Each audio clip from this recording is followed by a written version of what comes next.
On est dans un état d'opposition. Oh là là là là. La preuve, le micro à Guillaume Meurice. Et oui, 8 mai 2017. 8 mai...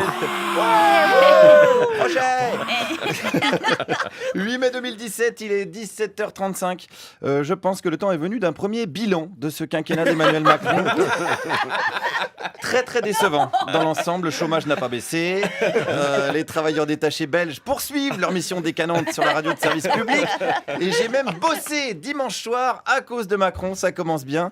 J'étais au Louvre hier où ses soutiens fêtaient sa victoire. Il y avait beaucoup de monde, beaucoup de services de sécurité par crainte des casseurs et par crainte de Manuel Valls, qui était venu avec un panneau « Un ministère pour manger et pour rester propre, s'il vous plaît ». J'ai quant à moi interrogé les militants, des militants ravis évidemment, qui vantaient le candidat de la mondialisation qui pose une question. C'est quoi la définition de la mondialisation ? Ah, intéressant. La définition de la mondialisation, c'est l'interdépendance croissante des économies entre elles par le biais de l'accélération des flux de toute nature. La quoi ? L'interdépendance croissante des économies par le biais de l'accélération des flux de toute nature. De toute nature, Ça veut rien dire. Si, ça veut tout dire. Ça veut dire qu'il y a plus d'échanges globalement dans le monde et que... Ah voilà, mais pourquoi vous le dites pas comme ça alors dès le début ? Je dis comme ça. Voilà, et ça, on va s'en taper pendant 5 ans. 5 ans de phrases toutes faites qui veulent rien dire.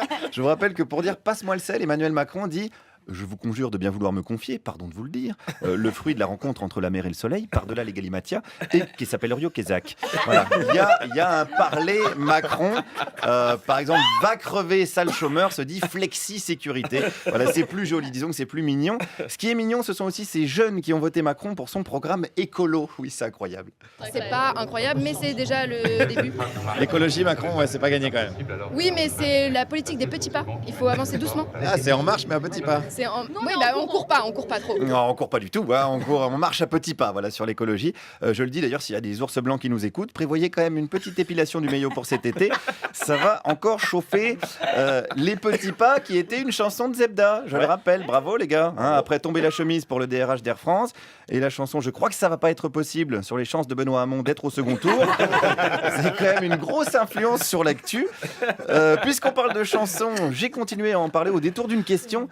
Quel va être le monde sous Macron ? Ça va être une politique nouvelle, parce que, en tout cas, de ce qu'on a pu entendre, il mettra des... Voilà, de ce qu'on a pu entendre, déjà, c'est de la musique de merde. Ah non, non, là, c'est pardon. David Guetta, je suis désolée. Là, c'est David Guetta, ça ? Bah oui, ça c'est David Guetta et Sia. Ah ouais, ça veut dire qu'on va se taper du David Guetta pendant 5 ans ? Bah et du Sia. Merde, on va finir par regretter Faudel avec ses conneries. Dommage que Renaud ait eu un empêchement de dernière minute pour chanter une réunion avec le minibar de l'hôtel. Alors, j'ai continué malgré les décibels. Pourquoi cette fête ? Il fallait symboliser l'arrivée du Messie. Quelque part, c'est le Messie que la France attendait pour renouveler ce qui ne va pas depuis des dizaines d'années. Donc, il fallait... Ouais, pour vous, c'est vraiment c'est Jésus, quoi. S'il réussit tout ce qu'il promet, ça peut être encore plus beau. Encore plus beau que Jésus.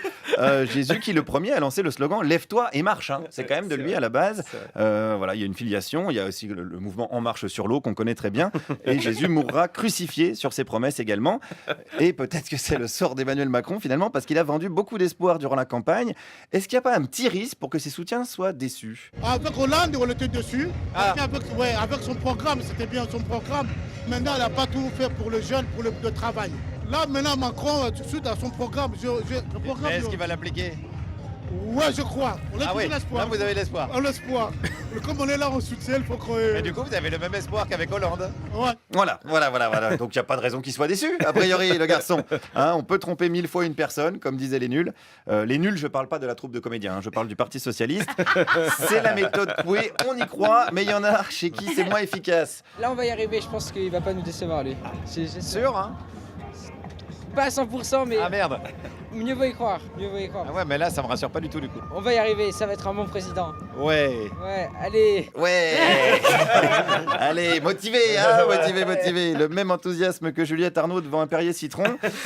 Je crois que les 5 prochaines années vont être quand même vachement longues comme un parcours de Macron à travers le Louvre, mais bon. Mais il est toujours long dans tous ses meetings, il a toujours 30 minutes de retard, faut toujours attendre. Et bon, comme disait ma prof d'histoire, le plaisir est dans l'attente. Le plaisir est dans l'attente, l'attente en un seul mot, bien évidemment, sinon ça ressemble à la devise des campeurs échangistes.